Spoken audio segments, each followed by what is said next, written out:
রাজধানীতে সাম্প্রতিক ঝটিকা মিছিল, অগ্নিসংযোগ এবং ককটেল বিস্ফোরণের ধারাবাহিক ঘটনায় নাশকতার চিত্র নতুন উদ্বেগ সৃষ্টি করেছে। এসব ঘটনার পেছনে ভিন্ন কৌশল ব্যবহারের অভিযোগ তুলেছে আইনশৃঙ্খলা রক্ষাকারী বাহিনী। তাদের দাবি, সরাসরি রাজনৈতিক নেতাকর্মীদের পরিবর্তে কিশোর গ্যাং, মাদকসেবী, ছিন্নমূল এবং সুবিধাবঞ্চিত ব্যক্তিদের ব্যবহার করা হচ্ছে সংঘাতমূলক কর্মকাণ্ডে। ঢাকা মহানগর পুলিশ গোয়েন্দা শাখার প্রধান মোহাম্মদ শফিকুল ইসলাম জানান, টাকার বিনিময়ে বিভিন্ন গ্যাং সদস্যকে রাস্তায় নাশকতা সৃষ্টি করতে নামানো হচ্ছে। তার মতে, এসব ঘটনার সঙ্গে নিষিদ্ধ ঘোষিত আওয়ামী লীগের বিভিন্ন পর্যায়ের কিছু নেতাকর্মীরা সম্পৃক্ততার তথ্য পাওয়া গেছে।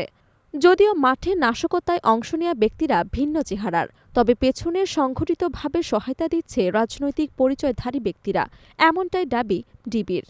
গত ৬ দিনে রাজধানীতে অগ্নিসংযোগ, ককটেল বিস্ফোরণ এবং ঝটিকা মিছিলের ঘটনায় মোট ১৮৫ জনকে গ্রেফতার করেছে পুলিশ। আটক ব্যক্তিদের মধ্যে কয়েকজন কিশোর গ্যাং সদস্যরা রয়েছেন বলে জানিয়েছেন গোয়েন্দারা। গত ১০ মাসে বিভিন্ন সংঘাত, নাশকতা এবং সহিংসতায় মোট ৩,২০০ জনকে গ্রেফতার করা হয়েছে। আইনশৃঙ্খলা বাহিনী বলছে, অর্থের বিনিময়ে সংঘাত সৃষ্টি বা নাশকতায় মানুষকে ব্যবহার করার ঘটনা দেশের রাজনীতিতে নতুন নয়। তবে সাম্প্রতিক সময়ে এর পুনরাবৃত্তি উদ্বেগ বাড়াচ্ছে। বিশেষজ্ঞদের মতে, নির্বাচন ঘনিয়ে আসার সঙ্গে সঙ্গে রাজনৈতিক সহিংসতা আরও বৃদ্ধি পেতে পারে। এর কারণে আগে থেকে কঠোর অবস্থান গ্রহণের পরামর্শ দিচ্ছেন তারা।